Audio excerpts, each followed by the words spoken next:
नमस्कार विद्यार्थी भाई बहनों। धोरण 10 सामाजिक विज्ञान पाठ 10 भारत कृषि ना आ 14मा विडियो क्लास नी अंदर आप सौ विद्यार्थी भाई बहनों हूँ हार्दिक स्वागत करूँ छूँ। प्रथम 13 तास नी माहिती आपणे छे ए मेळवी चूक्या छीए। 10 तास पूर्ण थया बाद तमे लोकोए जे टेस्ट आपी छे एमां पण आप सौ विद्यार्थी भाईओ बहनोए सरस रीते छे लख्युं छे। मतलबमां जे कंई थी भणाववामां आवे छे ए तमे बहुत सारी रीते भणो छो तो ए पण एक आनंदनी वात छे। तो हवे आपणे आजे 14मा तासनी अंदर भारतनी अंदर जे हरियाળી क्रांति आवी छे एना विशेनी माहिती मेळववानी छे। 12मा અને 13મા તાસની અંદર આપણે ભારતમાં કૃષિ ક્ષેત્રે જે ટેકનિકલ અને સંસ્થાકીય સુધારા આવ્યા છે એના વિશેની માહિતી મેળવી। પાઠ 10માના આપણે જે 12 અને 13મો લેક્ચર જોયો કે એની અંદર ભારતમાં જે કૃષિ ક્ષેત્રમાં ટેકનિકલ સુધારા અને જે સંસ્થાકીય સુધારા આવ્યા છે એના વિશેની માહિતી મેળવી। એમાં ટેકનિકલ સુધારા આપણે જોયું કે ટેકનિકલ સુધારા 3 બાબતોમાં આવ્યા છે। કઈ કઈ 3 બાબતો? તો કે ભાઈ તો બિયારણ, ખાતર, ટેકનિકલ સુધારા બિયારણ, ખાતર અને ખેત સાધનોમાં। ટેકનિકલ સુધારા જે આવ્યા છે બિયારણમાં આવ્યા છે। બીજો એવું છે ખાતરમાં કે આપણે રાસાયણિક ખાતરો વાપરતા થયા, ડીએપી છે, એનપીકે, યુરિયા એ બધા ખાતર વાપરતા થયા। પછી એવું છે ખેત સાધનોમાં। तो खेत साधनों में पण आपणे जोयुं के भाई पहेलाना समयमां जे खेतीवाड़ी में उपयोग में लेवाता जे साधनों हता एना करता अत्यारना जे साधनों छे ए बिल्कुल आधुनिक साधनों आवी गया। सामान्य रीते आपणे घऊना थ्रेशरनुं उदाहरण लीधुं हतुं के भाई पहेला छे घऊने झूडीने धोकावीने काढवामां आवता हता एनी जग्याए अत्यारे छे ए पहेलाना समयमां आजथी घणा वर्षो पहेला 10 वर्षो पहेला थ्रेशर हता बरोबर अने अत्यारे हार्वेस्टर એટલે આપણે સાદી ભાષામાં જેને કટર કહીએ છીએ એ આવી ગયા છે। ખેતના સાધનોમાં પહેલા દાંતી, હળ, પાંસિયું એવા બધા સાધનો હતા એની જગ્યાએ હતા રોટાવેટર એને પણ આપણે આદિ ભાષામાં કટર કહીએ જમીનમાં ચલાવવાનો હોય તે। તો આ બધા જે સાધનો આવી ગયા તો આમ કૃષિ ક્ષેત્રે છે એ ટેકનિકલ સુધારા આવ્યા છે। संस्थाकीय सुधारा आपणे जोया के भाई खेतीवाड़ी क्षेत्रे संस्थाकीय सुधारा पण आव्या छे। तो आ संस्थाकीय सुधारा पण 3 बाबतोमां आव्या छे। કેટલી બાબતોમાં? 3 બાબતોમાં। જમીન માલિકી, ખેત ધિરાણ અને ખેત પેદાશના વેચાણમાં જે સંસ્થાકીય સુધારા છે એ 3 બાબતોમાં છે। તો જમીન માલિકી તેમાં પણ સરકારશ્રી દ્વારા છે ટોચ મર્યાદાની જમીન માલિકીનો હક દૂર કરાયો, ખેડૂતોની જમીન બરાબર આવા બધા કાયદા કાનૂન દ્વારા એ જમીન છે લાગુ કરવામાં આવી છે। તથા બીજું હતું ખેત ધિરાણ। તો ભાઈ આપણને ખબર છે કે કિસાન ક્રેડિટ કાર્ડ, સહકારી અને સરકારી બેંકો દ્વારા પાક વીમા યોજના અંતર્ગત અને અતિવૃષ્ટિ કે અનાવૃષ્ટિને કારણે જો ખેડૂતોનો પાક નિષ્ફળ જાય તો એમાં પણ એને છે એમાં એને ફાયદાઓ ઘણા બધા થાય છે। સરકારશ્રી દ્વારા છે ધિરાણ આપવામાં આવે છે, લોન આપવામાં આવે છે, સબસિડી આપવામાં આવે છે, વીમાકીય રક્ષણ પૂરું પાડવામાં આવે છે પાક વીમા માટે। અને પછી જોયું તો આપણે ભાઈ ખેત પેદાશોનું જે વેચાણ છે એની અંદર તો સહકારી અને સરકારી ક્ષેત્રે જે હરાજી થતી હતી એ હરાજીની પ્રક્રિયાને ખુલ્લી બનાવી व्यापक प्रमाण में कि जेथी करीने खेडूतोनुं शोषण थाय नहीं। बीजू तो भाई खेत गोदामो, खेत पेदाशो माटेना गोदामो बनाव्या, शीतगृहो बनाव्या, पछी वेचाण माटे थई अने परिवहननी सुविधा ए पण बिलकुल सरस रीते थाय तेवा परिवहननी सुविधा बनावी, संदेशा व्यवहारनी सुविधा, शीतगृहो आ घणी बधी बाबतो जे छे ए सरकारश्री द्वारा छे अमलमां मूकवामां आवी। तो संस्थाकीय सुधारा पण આવી 3 બાબતે। અને છેલ્લો મુદ્દો આપણે ભણ્યા હતા ભાઈઓ રાષ્ટ્રીય સ્તરે ખેડૂતોને સરકાર શ્રી ટેકાના ભાવો નક્કી કરે અને એવી રીતે ખરીદે એવી ત્રણ સંસ્થા છે. ખેડૂતોને પોષણક્ષમ ભાવો મળી રહે એ માટે ટેકાના ભાવે ખરીદી કરવા માટે થઈ અને એવી ત્રણ સંસ્થા કઈ કઈ તો કે NAFED, બીજી GROFED અને ત્રીજી છે એ NDDB. પહેલું છે ભારતીય રાષ્ટ્રીય કૃષિ વિપણન સંઘ, કૃષિ સહકારી વિપણન સંઘ એટલે NAFED. પછી જે ગુજરાત તેલીબિયા ઉત્પાદક સંઘ એટલે ગ્રોફડ અને રાષ્ટ્રીય ડેરી વિકાસ નિગમ એટલે કે NDDB, national dairy development board. તો આજે રાષ્ટ્રીય કક્ષાની જે સંસ્થાઓ છે એના માધ્યમથી ટેકાના ભાવે ખેત પેદાશોની છે એ ખરીદી કરવામાં આવે છે. તો આમ અગાઉના લેક્ચરમાં આપણે ખેત પેદાશો અંગે અથવા કૃષિ ક્ષેત્રમાં આવેલા ટેકનિકલ અને કૃષિ ક્ષેત્રમાં આવેલા જે સંસ્થાકીય સુધારાઓ છે એના વિશેની માહિતી મેળવી. ભાઈઓ બહેનો, આજના લેક્ચરની અંદર આપણે હરિયાળી ક્રાંતિ વિશેની માહિતી મેળવવાની છે. આજના લેક્ચરમાં આપણે હરિયાળી ક્રાંતિ વિશેની માહિતી મેળવવાની છે. ભાઈ, હરિયાળી ક્રાંતિ એ કઈ રીતે થઈ? ખેત પેદાશોમાં કૃષિમાં હરિયાળી ક્રાંતિ દ્વારા શું ફાયદાઓ થયા? હરિયાળી ક્રાંતિ દ્વારા ખેડૂતોને શું ફાયદા થયા? એના વિશેની માહિતી આ લેક્ચરની અંદર આપણે મેળવવાની છે. આવો વિદ્યાર્થી ભાઈઓ બહેનો, આજે આપણે માહિતી મેળવીએ હરિયાળી ક્રાંતિ વિશે.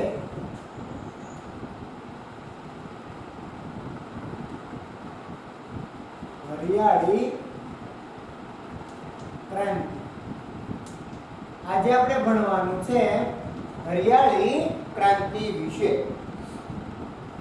જોઈએ, આપણા દેશમાં ઈસવીસન 1960 ના દાયકામાં બરોબર એ કૃષિ ક્ષેત્રે હરિયાળી ક્રાંતિ સર્જાય એ પહેલા એવો સમયગાળો હતો કે જ્યારે દેશમાં અનાજની તીવ્ર અછત પ્રવર્તતી હતી. હરિયાળી ક્રાંતિ ક્યારે આવી? તો ભાઈ 1960 ના દાયકામાં. 1960 થી 1970 આ 10 વર્ષના ગાળામાં ભારતમાં કૃષિ ક્ષેત્રે હરિયાળી ક્રાંતિ આવી છે. ખાસ લેક્ચરમાં ધ્યાન આપજો ભાઈઓ બહેનો. હરિયાળી ક્રાંતિ ભારતમાં કૃષિ ક્ષેત્રે ક્યારે આવી? તો ભાઈ 1960 થી લઈ અને 1970 સુધીના સમયગાળામાં કૃષિ ક્ષેત્રે જે છે એ હરિયાળી ક્રાંતિ આવી છે. ક્યારે આવી છે? 1960 થી લઈ અને 1970 સુધીના સમયગાળામાં એ દાયકામાં હરિયાળી ક્રાંતિ આવી. હવે એ પહેલાના સમયગાળામાં કૃષિ ક્ષેત્રે કેવી પરિસ્થિતિ હતી? તો ભાઈ, અનાજ જે છે એની તીવ્ર આપણા દેશમાં અછત હતી. અનાજની શું હતી? અછત હતી. એક મુખ્ય કૃષિ પ્રધાન દેશને અનાજની આયાત કરવી પડતી હતી. આપણે પાઠના પ્રારંભમાં અને અગાઉ પણ ઘણા બધા પાઠમાં ચર્ચા કરી ગયા ઘણા ધોરણો. ભાઈ, ભારત છે એ કૃષિ પ્રધાન દેશ છે. ભારત કેવો દેશ છે? તો ભાઈ કૃષિ પ્રધાન દેશ છે. હવે કૃષિ પ્રધાન ગણાતા દેશને અનાજની આયાત કરવી પડે આવી પરિસ્થિતિ ભારતમાં હતી 1960 પહેલા. આવી પરાવલંબી પરિસ્થિતિ સામે દેશ જ્યારે ઝઝૂમતો હતો ત્યારે દેશની અંદર છે એ હરિયાળી ક્રાંતિ આવી અને પરિણામે ભારત દેશના કૃષિ ક્ષેત્રમાં જે કાંઈ પણ સુધાર આવ્યા એના વિશેની માહિતી હવે આપણે મેળવવાની છે. યાદ રાખો, હરિયાળી ક્રાંતિનો દાયકો કયો છે? 1960 થી 70, 10 વર્ષ. હરિયાળી ક્રાંતિ ભારતમાં ક્યારે આવી છે? તો ભાઈ 1960 થી લઈ અને 1970 ના સમયગાળામાં હરિયાળી ક્રાંતિ આવી છે. એ 10 વર્ષ દરમિયાન હરિયાળી ક્રાંતિ આવી છે. બરાબર? તો હવે આપણે એ જોવાનું છે કે હરિયાળી ક્રાંતિ એ કોને કહેવાય? હરિયાળી ક્રાંતિ આવ્યા પછી શું ફાયદો થયો છે? ધ્યાન રાખો પાઠ્યપુસ્તકમાં. બિયારણની સુધારેલી જાતો, રાસાયણિક ખાતરોનો વધેલો ઉપયોગ, દેશના ખેડૂતોનો પ્રચંડ પુરુષાર્થ, બીજ વિતરણની વ્યાપક વ્યવસ્થા, સિંચાઈની સવલતોમાં થયેલ સુધારા, વગેરે પરિબળોથી કૃષિ ઉત્પાદનમાં થયેલ અસાધારણ વધારાને હરિયાળી ક્રાંતિ એટલે કે ગ્રીન રિવોલ્યુશન કહેવામાં આવે છે. હરિયાળી ક્રાંતિ કઈ રીતે આવી અથવા હરિયાળી ક્રાંતિ કોને કહેવાય? તો હરિયાળી ક્રાંતિ એટલે ધ્યાન રાખો, ફરી વખત પુસ્તકમાં વ્યાખ્યા હરિયાળી ક્રાંતિની છે. હરિયાળી ક્રાંતિ એટલે શું? તો ભાઈ બિયારણની સુધારેલી જાતો. ટેકનિકલ સુધારામાં આપણે ભણી ગયા ને કે ભાઈ બિયારણ છે કેવા આવી ગયા છે? બીટી બિયારણો. બરાબર, સઘન ખેતીમાં પણ બીટી બિયારણોનો ઉપયોગ કરવામાં આવે છે ને. હા, તો એ જે બિયારણો છે એમાં જે સુધારેલી જાતો આવી. બીજું, ખાતરોનો વધેલો ઉપયોગ, રાસાયણિક ખાતરોનો વધેલો ઉપયોગ, ડીએપી, એનપીકે, યુરિયા આ બધા જે ખાતરો છે એનો ઉપયોગ વધ્યો છે. દેશના ખેડૂતોનો પ્રચંડ પુરુષાર્થ. ભારત દેશના જે ખેડૂતો છે એ પુષ્કળ શ્રમ કરવા લાગ્યા. બરાબર, તો એ દેશના ખેડૂતોનો પ્રચંડ પુરુષાર્થ, વીજ વિતરણની વ્યાપક વ્યવસ્થા, વીજળી. તો ખેતરે ખેતરે છે એ વીજળી પહોંચાડી દીધી કે જેના માધ્યમથી ખેડૂત છે એ પોતે પોતાના ખેતરમાં સબમર્સિબલ પંપ લગાવીને, બરાબર, ઇલેક્ટ્રિક લાઇટની મદદથી છે મોટર ચાલુ કરીને પિયત વ્યવસ્થા કરી શકે અને ખેતીવાડીમાં વીજળીનો ઉપયોગ વ્યાપક પ્રમાણમાં થવા લાગ્યો. સિંચાઈની સવલતોમાં થયેલ સુધારા. તો ભાઈ અલગ અલગ નદીઓની નહેર વાટે પિયત પાકોની સિંચાઈ માટે થઈ અને ખેતર સુધી છે એ નહેરોનું પાણી પહોંચાડ્યું છે. તો સિંચાઈ સુવિધામાં થયેલ જે સુધારા છે આ બધા પરિબળોથી કૃષિ ઉત્પાદનમાં અસાધારણ વધારો આવ્યો. અને એ અસાધારણ વધારો એટલે એને કહેવામાં આવે છે હરિયાળી ક્રાંતિ, ગ્રીન રિવોલ્યુશન. વ્યાખ્યાને ફરી વખત વિદ્યાર્થી ભાઈઓ બહેનો તમારી સામે રજૂ કરું છું. 6 બાબતો યાદ રાખવાની છે હરિયાળી ક્રાંતિ અંતર્ગત. વ્યાખ્યા યાદ રાખવા માટે 6 બાબતો તમારે યાદ રાખવાની છે. પહેલી બાબત કે ભાઈ બિયારણની સુધારેલી જાતો. બીજી બાબત રાસાયણિક ખાતરોનો વધેલો ઉપયોગ. ત્રીજી બાબત દેશના ખેડૂતોનો પ્રચંડ પુરુષાર્થ. ચોથી બાબત વીજ વિતરણની વ્યાપક વ્યવસ્થા. પાંચમી બાબત સિંચાઈની સવલત. આ બધી બાબતોમાં થયેલા જે સુધારા છે એના માધ્યમથી કૃષિ ક્ષેત્રે ઉત્પાદનોમાં જે અસાધારણ વધારો આવ્યો છે તો ભાઈઓ બહેનો એને કહેવામાં આવે છે હરિયાળી ક્રાંતિ. વ્યાખ્યા આપણે એક વખત બોર્ડમાં લખી લઈએ. હરિયાળી ક્રાંતિ એટલે શું? એને તો વ્યાખ્યા કરીને લખું છું. વ્યાખ્યા. હરિયાળી ક્રાંતિની વ્યાખ્યા આપણે લખીએ બોર્ડમાં. તમારે પણ બધાએ મારી સાથે સાથે છે એ લખતું રહેવાનું છે. તમે પણ વિદ્યાર્થી ભાઈઓ બહેનો છે એ મારી સાથે સાથે લખતા જજો. હરિયાળી ક્રાંતિ એટલે શું એની વ્યાખ્યા આપણે લખવાની છે. તો લખો હરિયાળી ક્રાંતિની વ્યાખ્યામાં બિયારણની સુધારેલી જાતો. બિયારણની સુધારેલી જાતો. બિયારણની સુધારેલી જાતો. રાસાયણિક ખાતરોનો વધેલો ઉપયોગ. રાસાયણિક ખાતરોનો વધેલો ઉપયોગ.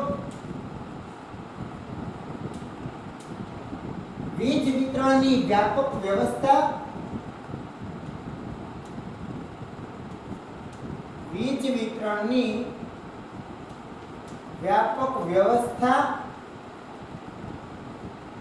બિયારણની સુધારેલી જાતો. રાસાયણિક ખાતરોનો વધેલો ઉપયોગ. વીજ વિતરણની વ્યાપક વ્યવસ્થા. પછી લખો દેશના ખેડૂતોનો પ્રચંડ પુરુષાર્થ. સોરી, એક મિનિટ, વ્યાખ્યામાં થોડુંક બાય તો મિસ્ટેક, આ મુદ્દો પછી આવે છે. દેશના ખેડૂતોનો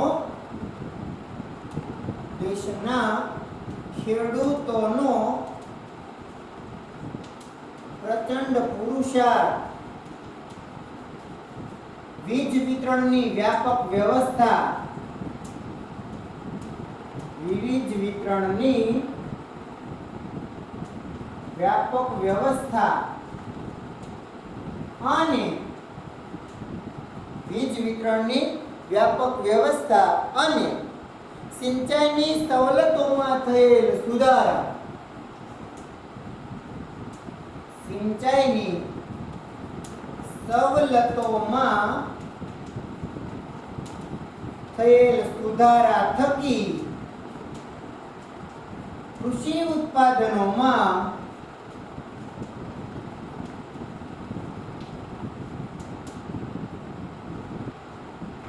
સિંચાઈની સવલતોમાં થયેલ સુધારા થકી કૃષિ ઉત્પાદનોમાં થયેલ અસાધારણ વધારાને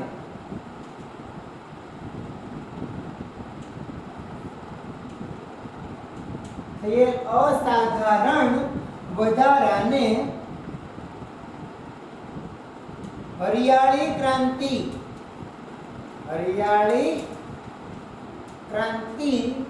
કહે છે, કહેવામાં આવે છે. ફરી વખત વ્યાખ્યા ઉપર ધ્યાન આપો. ફરી વખત જોઈએ વ્યાખ્યામાં શું કહેવા માંગે છે હરિયાળી ક્રાંતિ? તો કે ભાઈ બિયારણની જે છે સુધારેલી જાતો, બરાબર, બિયારણની સુધારેલી જાતો, રાસાયણિક ખાતરોનો વધેલો ઉપયોગ, દેશના ખેડૂતોનો પ્રચંડ પુરુષાર્થ, વીજ વિતરણની વ્યાપક વ્યવસ્થા અને સિંચાઈની સવલતોમાં થયેલ સુધારા થકી કૃષિ ઉત્પાદનોમાં થયેલ અસાધારણ વધારાને હરિયાળી ક્રાંતિ એટલે ગ્રીન રિવોલ્યુશન કહેવામાં આવે છે. બરાબર. હવે જોઈએ, હવે એના માધ્યમથી છે કેવા ફાયદા મળ્યા આપણને. તો ભાઈ હરિયાળી ક્રાંતિનો મુખ્ય ઉદ્દેશ કૃષિ ઉપજમાં વધારો કરવો. હરિયાળી ક્રાંતિનો મુખ્ય ઉદ્દેશ શું હતો? તો કે ભાઈ કૃષિ ઉપજમાં વધારો કરવો. શેના માધ્યમથી? આ બધા જે સુધારા આવ્યા છે એના માધ્યમથી.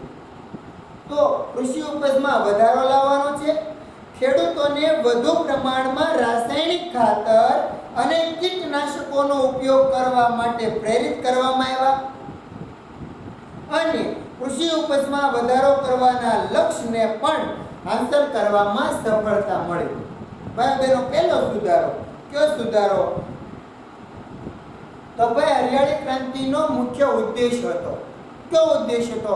કે ભાઈ કૃષિ ઉપજમાં વધારો થવો જોઈએ. કૃષિ ઉપજમાં વધારો કેમ કરવો પડ્યો? શા માટે કરવાનો હતો? તો ભાઈ ભારતમાં જે તે સમયે 1960ના સમય પહેલા અનાજની અછત હતી. અનાજ આપણે આયાત કરવું પડતું હતું, બરાબર?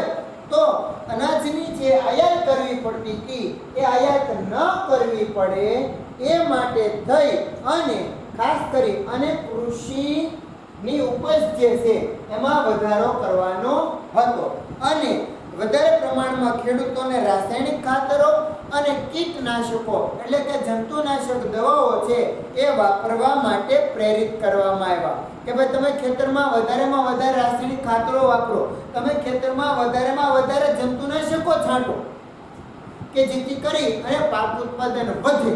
અને હા, પાક ઉત્પાદન વધ્યું પણ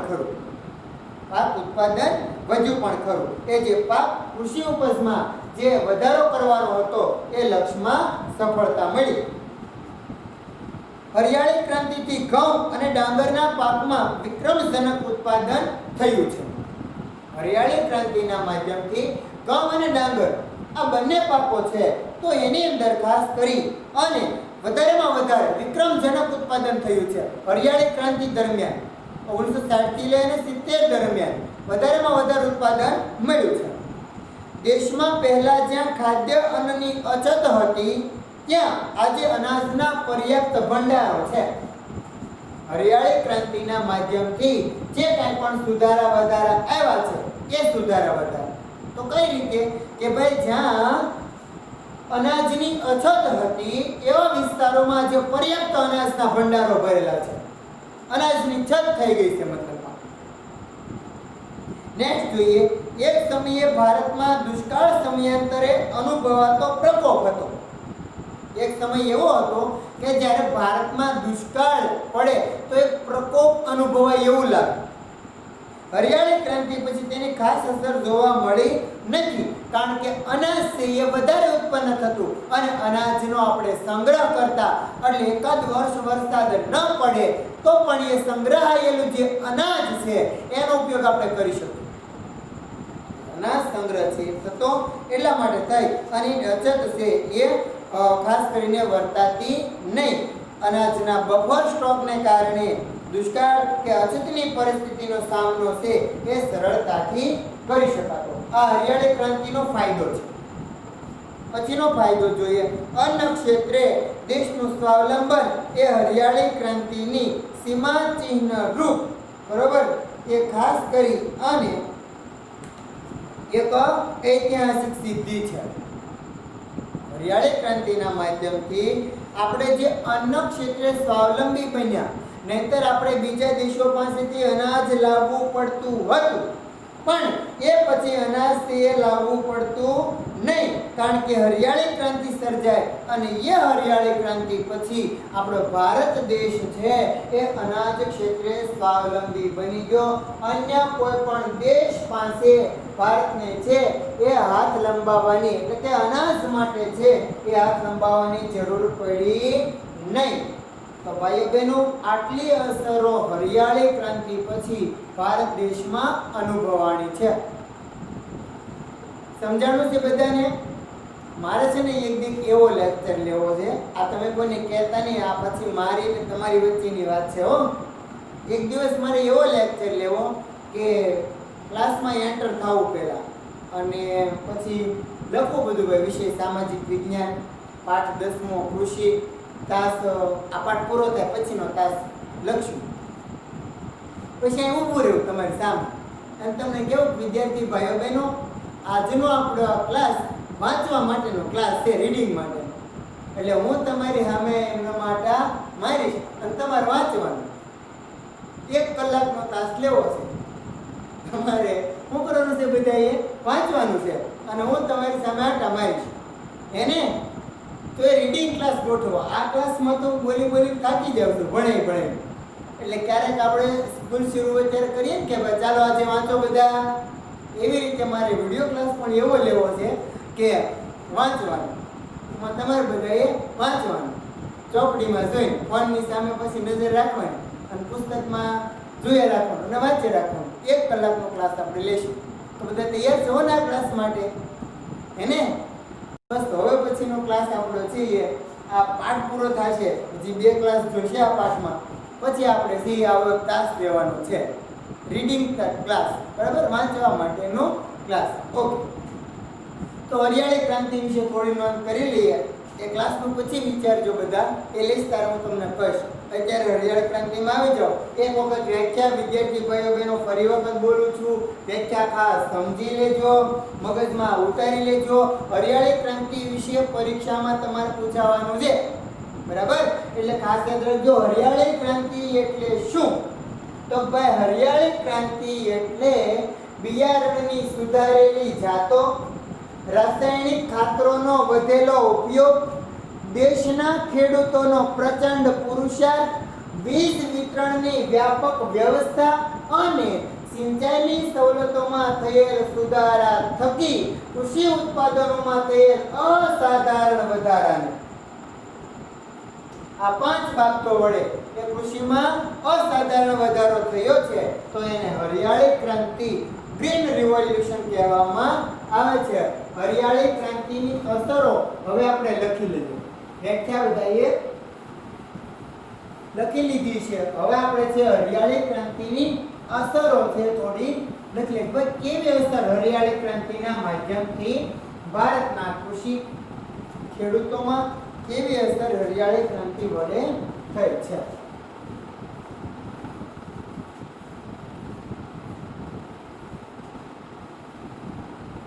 લખો એમાં હરિયાળી ક્રાંતિની અસરો. લખજો અહીંયા આગળ, હરિયાળી ક્રાંતિની અસરો. હરિયાળી ક્રાંતિની અસરો. પહેલો મુદ્દો લખો એમાં. હરિયાળી ક્રાંતિનો મુખ્ય ઉદ્દેશ કૃષિ ઉપજમાં વધારો કરવો. હરિયાળી ક્રાંતિનો મુખ્ય ઉદ્દેશ કૃષિ ઉપજમાં વધારો કરવો.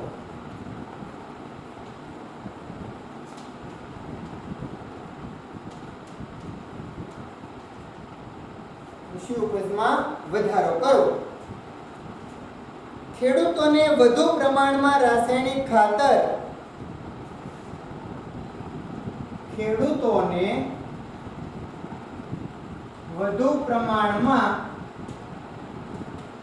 રાસાયણિક ખાતર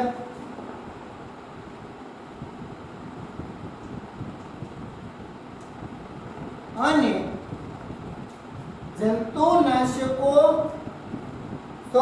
કીટનાશકોનો ઉપયોગ કરવા માટે કીટનાશકોનો અને જંતુનાશકો પણ કહી શકાય. કીટનાશકોનો ઉપયોગ કરવા માટે પ્રેરિત કરવામાં આવ્યા.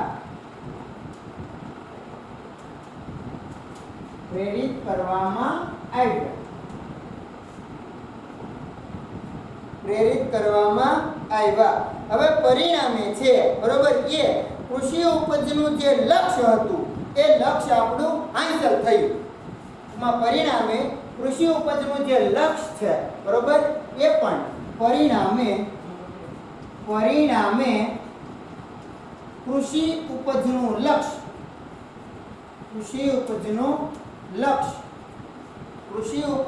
લક્ષ્ય બરોબર એ હાંસલ કરવામાં સફળતા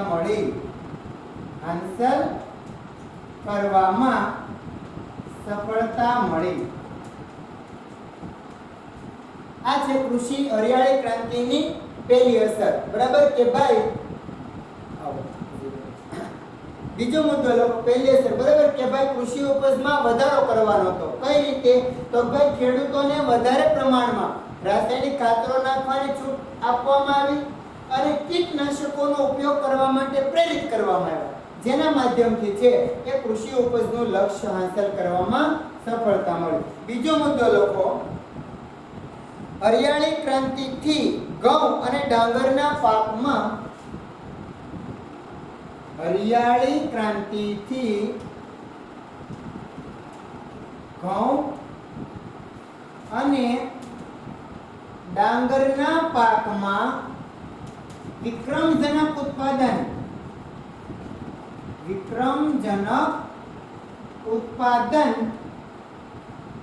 વિક્રમજનક ઉત્પાદન થયું છે.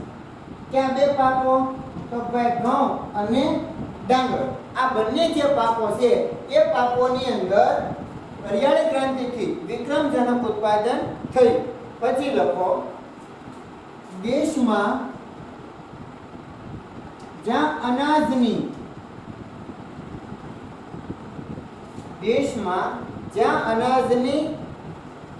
અછત હતી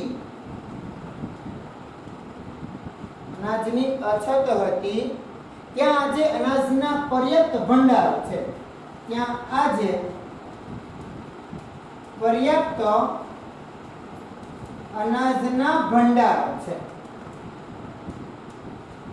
બરોબર. જ્યાં છે એ દેશમાં પહેલા અનાજની અછત હતી બરોબર ત્યાં આજે પર્યાપ્ત અનાજના ભંડારો છે. નેક્સ્ટ લખો. એક સમયે ભારતમાં સમયાંતરે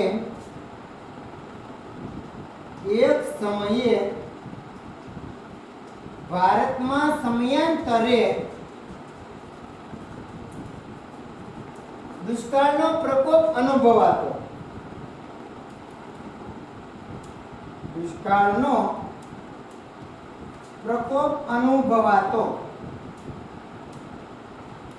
એક સમયે ભારતમાં છે બરોબર દુષ્કાળનો પ્રકોપ અનુભવાતો પણ હરિયાળી ક્રાંતિ પછી એની અસર જોવા મળી નથી. હરિયાળી ક્રાંતિ પછી તેની અસર જોવા મળી નથી.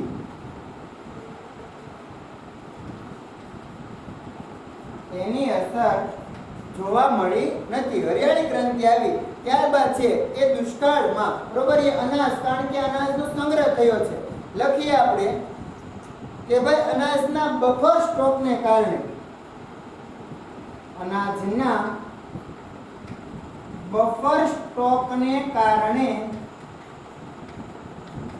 અનાજના બફર સ્ટોકને કારણે દુષ્કાળ કે અછતની પરિસ્થિતિમાં પણ, દુષ્કાળ કે અછતની પરિસ્થિતિમાં પણ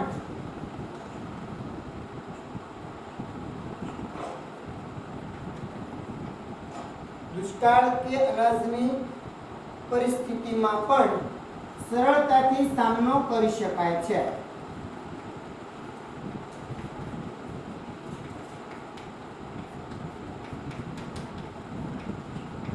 અને છેલ્લો મુદ્દો છે, લખો લાસ્ટ, અન્ન ક્ષેત્રે દેશનું સ્વાવલંબન